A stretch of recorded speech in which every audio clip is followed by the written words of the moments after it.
Johnny Dollar. This is Jack Price, Johnny. Corpus Christi, Texas? That's right. Try Western Life Insurance Company. No. No? No, Johnny. I've just taken over the office of Providential Property Insurance down here. Oh, that's a good company, Jack. Only I'm beginning to wish I hadn't. Oh, what's the matter? Less than a week heading up this operation, and I get presented with a claim for $465,000. Wowee. But maybe, I hope, you could keep us from having to pay it. Well, I don't know about So, that. Johnny, if you'd like to earn yourself a nice big commission in addition to your expense account, of course. Now, let me see. My commission on $465,000. Tell me all, Jackson. Well, you fly on down here, and I'll be glad to. Right. I'll grab the first plane I can.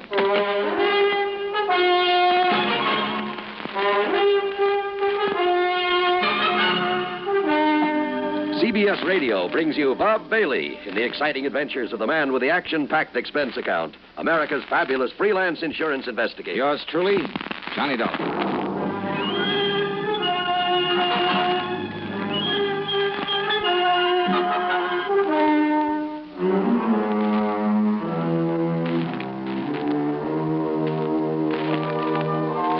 Expense account submitted by Special Investigator Johnny Dollar to the Providential Property Insurance Company, Corpus Christi, Texas office.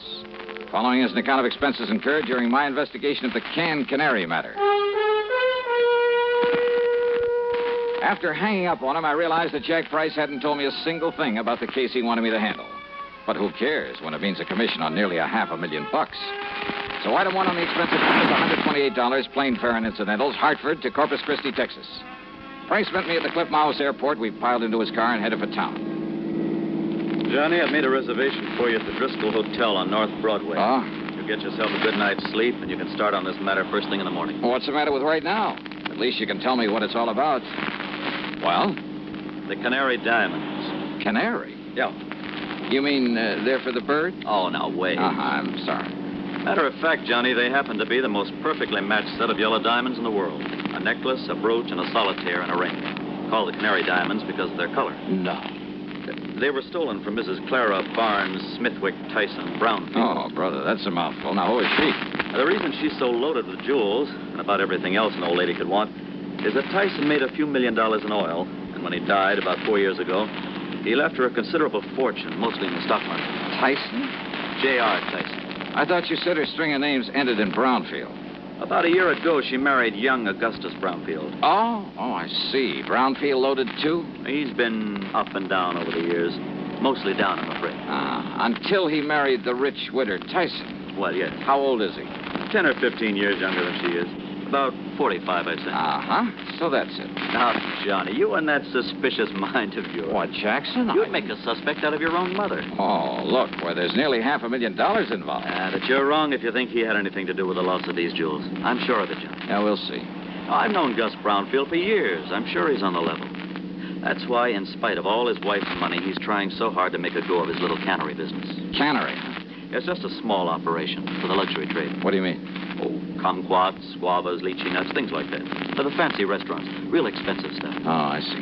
His customers are mostly places like Antoine's in New Orleans, Romanoff's in Beverly Hills, the Chambord in New York. Even some of the fancy cafes in London, Paris, and Rome. But now, how and when and where did these Canary Diamonds disappear? Well, it was several weeks ago. They'd gone out for the evening. No servants? Only the deaf old cook in her little room in the basement. The others were all off duty out of the house. And? Well, when they got home, she went to the wall safe to put back a pair of earrings she'd worn. When she opened it, she found the Canary Diamonds were gone. Anything else taken? No. In spite of the fact there were other valuable things in the safe. They called in the police, I hope. Oh, of course. Well, what did they find? Nothing. Fingerprints? Whatever prints may have been on the dial of the safe have been carefully wiped off. The only thing the police are sure of is that it was a professional job. Hey, Jack, who knows the combination of that wall safe? Only the two of them, Mr. and Mrs. Brownfield. You're sure of that? That's what she told me when she reported the loss. Oh, she reported it? Yes. And he was the only other person who knew that combination? Johnny, they were out together that evening. Where did they live? Let's go over and see him. At this hour? Sure, why not? Well, besides, I told them I'd bring you over in the morning. So what? And if they don't expect us, well, who knows? Maybe we'll learn more than when they do. Johnny, if this is because you suspect Gus Brownfield... Now, did I say that? It's what you mean, isn't it? Come on, Jackson, let's go see him. Well? All right, Johnny. Whatever you say. The Brownfield home was a mansion, a beautiful place, worth plenty of money. Mrs. Clara Barnes Smithwick Tyson Brownfield was about 60, I'd say. She was a lady in every sense of the word, with a sort of quiet dignity that goes with wealth and good breeding. Her husband, Gus, was at least 10 years younger, and, well, he seemed like just an ordinary, hard-working, nice, good-looking guy, sincerely devoted to his wife. Yeah, I must admit I liked him immediately, but then sometimes that's a danger sign. Anyhow, he pretty much repeated what Jack Price had told me, including the fact the police had gotten nowhere.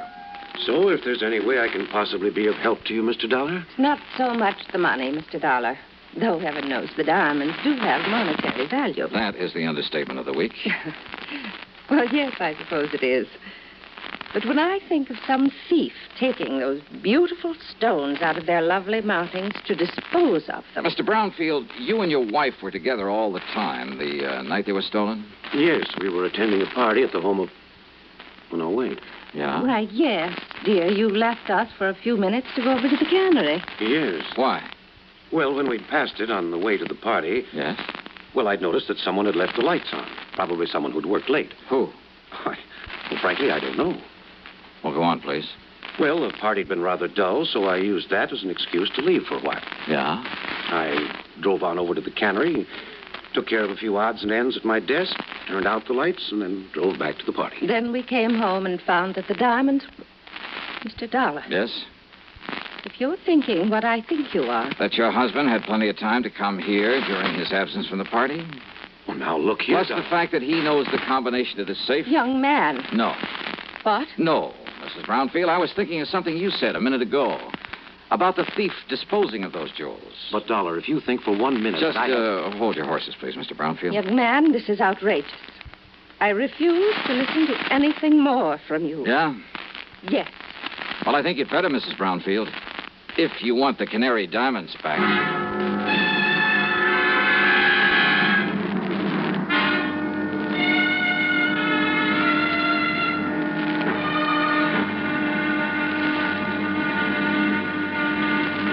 Next time you refresh, enjoy a frosty, ice-cold Pepsi-Cola. Sociability, Charlie. All right, Kay, how's this? Pepsi is light, refreshes without filling. You like to refresh? Have a Pepsi right now. Well, offer it to everybody, Charlie. I will. Enjoy Pepsi at the fountain. It's delicious at home, too. Have one at lunch or with a snack. Charlie. At the beach or at dinner. Wherever you go, wherever you're thirsty, Pepsi is there. It's here, too, in our Be Sociable song. Be sociable, look smart, keep up to date with Pepsi. Drink light, refreshing Pepsi. Stay young and fair and debonair. Be sociable, have a Pepsi. For the weekend, have plenty of Pepsi around. Pick up an extra carton today. CK, I'm sociable. With Pepsi, everyone is. And now, Act Two of yours truly, Johnny Dollar.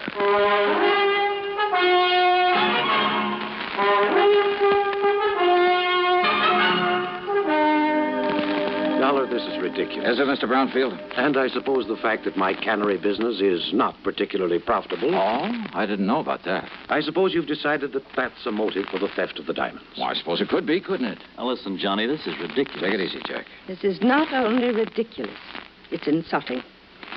I must ask that you gentlemen leave this house immediately. Mr. Price? Of course, Mrs. Brown. Now, just a minute. No. I've had enough of this. Did I say I suspected your husband, Mrs. Brownfield? Did you need to? No, because I didn't mean to. What? That's right. But I did say that your talk about how a thief might dispose of the stones gave me an idea. You mean about how someone else might have taken them and will try to get rid of them? Something like that, Jackson. But who, Johnny? Yes, Dollar. Young man, I still resent your implication, deliberate or otherwise. On the other hand, Mrs. Brownfield, since your husband might seem to be the one logical suspect... Young man. Perhaps I'd better play a little hunch I have before talking any further with you folks. Young man. Come on, Jack. Take me over to my hotel. My snide suggestion that Gus Brownfield at least could have taken the stones had got a reaction, all right. But it only convinced me that he was in the clear. The police had decided the whole thing was a professional job, and it would have taken a pro to crack that wall safe. And a pro would have sense enough not to try disposing of such distinctive stones in this country, in or out of the original settings. A pro would have some way of getting them out of the United States. But to where? And heavens knows he'd had plenty of time to get them almost anywhere. So there in my hotel room, still acting on a hunch, I was about to make a transatlantic phone call, but I didn't. Not then. Yeah? Johnny? Who's that? Doc. Doug Johnstone? That's right. Well, Johnny. Come in, Doug. Come on in. Well, so you couldn't stay away from our fair city, huh? Yeah, how'd you know I was here? Hey, sit down. Oh, thanks. Oh, I just happened to run into Jack. Jack Price. He told me he just dropped you off and told me why you'd come. Oh? I knew that if I didn't step in and give you a hand, why, that other Jack would never forgive me. The, other Jack? Yeah, Jack Johnstone, that wayward brother of mine out in L.A. Oh. Dramatizes all these wild cases of yours, puts them on the air. Hey, you know something, Doug? I've often wished I could drag that brother of yours into some of these cases to see what it's really like. You know, all he does is write them up and put them on tape. If he'd help me figure some of them out for a change. Won't I do? Huh? Matter of fact, I have figured this one out. Oh, so now I have competition. Hey, you're serious? That's right, Johnny. The man who stole the Canary diamonds is now resting comfortably in a local Who Scout. You're kidding. Then I'll keep this clean. Oh, sure. Look, Johnny, Gus Brownfield's an old friend of mine. So when the stones were stolen and looked as though Brownie might be suspect, well, I decided to play detective. Yeah, well, keep talking, Doug. And I hope you haven't put me out of business. I've tried. Who knows? Maybe I have. Anyhow, I'm pretty familiar with Gus's cannery and the people who work in it. Yeah? And there was one man in his shipping department. Well, when I heard about the robbery, I started digging through old newspaper files down at the library. It took me weeks, Johnny, but I knew I'd seen that guy's face before. And sure enough, I found his picture alongside the story of a jewel heist that took place 15 years ago. Who is he? Les Murdoch. That means something to you, Oh, Fingers Murdoch. Sure. Safe man for that International Gems gang back in 45. That's the guy. Yeah, but I thought he got 20 years. Well, good behavior got him off nearly 2 years ago. And he was working in Brownfield's cannery? In the shipping department. Oh. Well, I told the police about it. We descended on him a couple of hours ago, gave him a cock and bull story about having found some of his fingerprints around, and he confessed. Well, good. Good work. Well, now that I've solved the case for you, you can buy me a drink and be on your merry way back to Hartford. Sure. And the jewels? The jewels. Well? Well, Johnny, the police have tried every trick in the book on him. He won't say what he's done with them. In other words, my end of this case is only beginning. What do you mean? Bring the dirty criminal to justice? That's for the police, not me. What I'm hired to do is get those diamonds back. Johnny, if Murdoch won't say what he's done with them, and believe me, there's nothing in the world that's going to make him. You got any bright ideas? What'll you do? Well, you want to know something, Doug? You got a good question.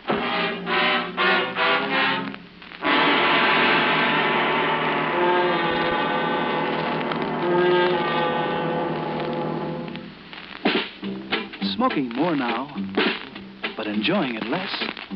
Have a real cigarette. Have a Camel.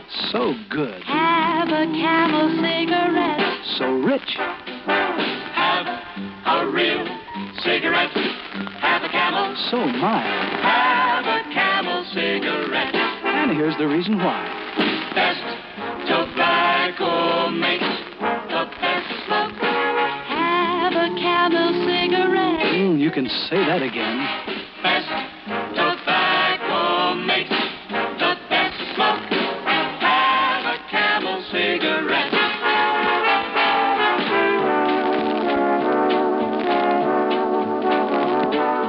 If you're smoking more these days, but enjoying it less, then change to Camels, the best-tasting cigarette of all. Start to really enjoy smoking again.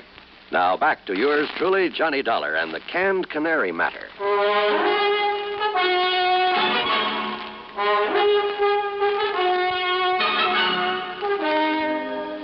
I went down to the Corpus Christi Central Jail and wasted an hour trying to get something out of Fingers Murdoch. Go on, Dollar. Get out of here and let me sleep. Murdoch. And don't give me this bull again about going easy with me if I tell you where the rocks are, because I know better. Look, listen to me, will you? Instead, I'll just serve another stretch, and then when I get out... If you live that long. Then I'll pick up the dough for him and live on Easy Street. Then you passed them on to a fence, huh? Did I say that, Dollar? Now, go on. Get out of here. You bother me. Then I remembered about some of Murdoch's earlier activities, about his international connections, about the impossibility of successfully disposing of the Canary diamonds anywhere in the United States. Item 2, 10 cents for a phone call to Mr. Brownfield. Yes, there had been a shipment of canned goods the day after the robbery to an outfit in Paris called Imperial Import Company. The shipment was supposed to arrive there late today. Item 3, $12 for a transatlantic phone call to Paris to a wormy little character named Louis Dumassac, who had another name for himself. Oui, monsieur. This is your oldest, your dearest, your most devoted friend, Jacques the Great Cat. Yeah, devoted friend, huh? You mean as long as I keep forking over good American dollars for information? But of course, monsieur. Sure. If somebody else came along with a bigger bankroll, you'd sell me out in a second. Oh, no, mon ami. You touched me to the quick. Sure. I mean, to have you put it so bluntly. All right, now tell me just one thing. What do you know about canaries? Canaries? That's right. Uh-huh. Well? They are for the birds. Wait. Well, monsieur, that's not a very funny thing I've just said. Oh, very funny. So what about the Canary diamonds? Well, alas, I've never heard of them. But I'm sure that for a slight consideration, if I can find out all about them for you, say for $500. Now listen, your old pal, Francois Dubuisson, the fence. Yeah, Dubuisson. What? Oh, that miserable, that no good, that double-crossing. I love him dearly. Now what's that mean? Millions he's made smuggling jewelry and paintings into this country from your United States. Yeah, with your help at times. But of course, monsieur. But now what has he done? What has he done? Closed up the antique shop that he used as a front for his operations. You mean he skipped the country? Oh, no. He's still here in Paris. Doing what? Is it not unthinkable that so clever a crook should turn to a legitimate business? Under another name? What kind of business? Produce. Produce? Oui. Caviar from Russia, cheese from Holland, fine sausages from Germany. And canned tropical fruit from here in the States. Oui. Yeah, but how did you know? And he calls it the Imperial Import Company. That is so. Then tell me where I can find him and I'll cable you $100. But of course.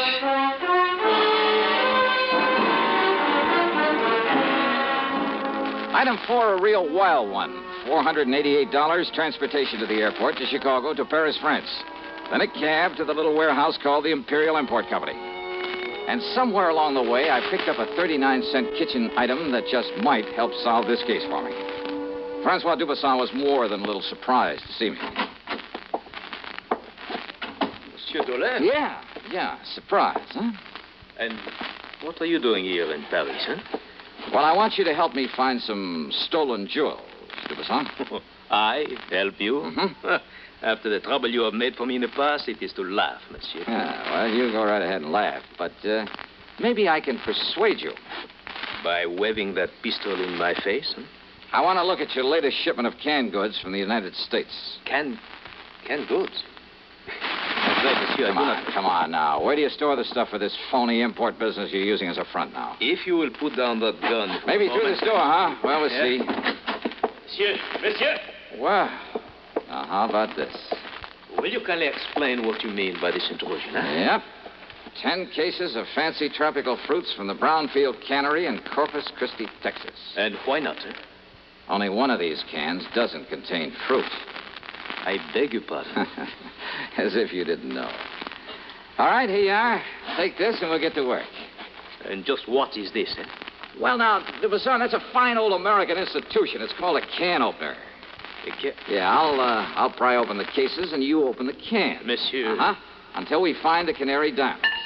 All right, here now. We'll start with this case right here. But I know nothing of the Canary diamonds. You are going to wield that can opener until you do. Monsieur Dolin. 24 cans to a case, 10 cases. That shouldn't take you too long, though you might raise a handful of blisters. There you are. Get started, brother. Have you forgotten? You have no authority here in Paris. Oh, have you forgotten this 38 might give me all I need? And, of course, I can always call in the police. Police? But I won't unless you make me, Dubuisson. I would not like the police. Oh, I know. And if you want the truth when it happens, I'll kind of hate to see them catch up with you. Huh? Sure, with you in the clink, I wouldn't know where to turn when I'm over here looking for something smuggled in from the States. Then, but all I'm interested in at the moment is watching you get to work with that can opener. Well? Go ahead, Dubuisson. No. No? What do you mean by that? It will not be necessary. I shall show you the case, the very can that contains the Canary diamonds. That easy, huh? Oui, monsieur. Each of them bears a mark known only to me. And, of course, to the unfortunate fingers Murdoch who stole them. Too bad, Dubuisson. Eh? Well, I'm really kind of sorry to hear that. You are sorry? Yeah. I'd kind of hoped to stand here and watch you sweat some of the rottenness out of your system.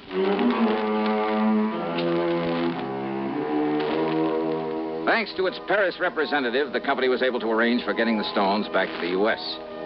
As for Dubuisson, well, I suspect he was long gone when the police arrived at his place. Expense account total, including the trip home, $1,121 even. And, don't forget my commission on this one. Yours truly, Johnny Dollar.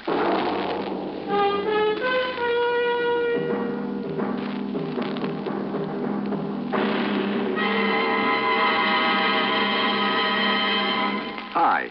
Maybe you'll recall this tuneful reminder of times past.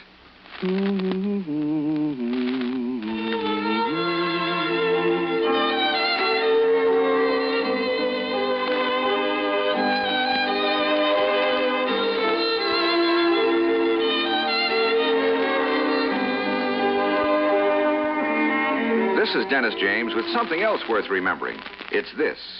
You're so right to stay regular with Kellogg's All Brand. See, it's the normal, natural way to youthful regularity. The whole brand content of Kellogg's All Brand supplies your system with all the bulk-forming food that you need every day. There's only one All Brand. It's Kellogg's All Brand. So relieve irregularity from lack of bulk, as millions do, with a bowl full of Kellogg's All Brand each morning. ALL-BRAN. It's Kellogg's All Brand. Now, here's our star to tell us about next week's story. Next week, a wild flight across the country after a beautiful girl, and possibly a murder. Join us, won't you? Yours truly, Johnny Dollar.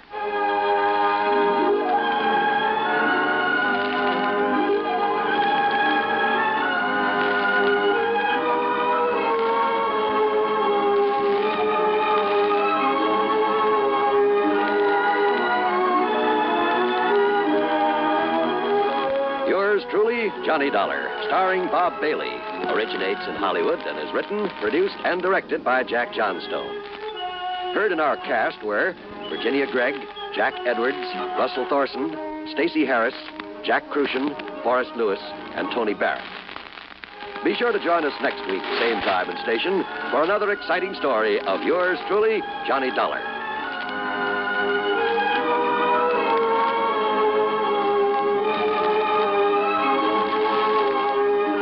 This is John Wall speaking.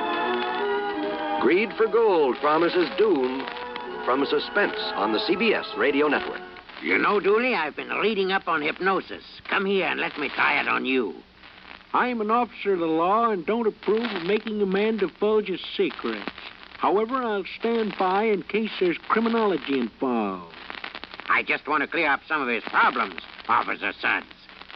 But I haven't got any problems. I'm the soul of contentment. Maybe that's your trouble. You're too contented. Lie down, Dooley. You're going to sleep. I feel so good. He's under my influence. Now, little tyke, get up. Go straight to the beer of your choice. Astounding. He's heading for Utica Club. 'Cause Utica Club will still take the trouble to age beer the natural way. Utica Club, you see. He's got no problem. He's a happy, well-adjusted beer mug. Brewed by the West End Brewing Company of Utica, New York. You're tuned to 590 WROW in Albany. 5:30.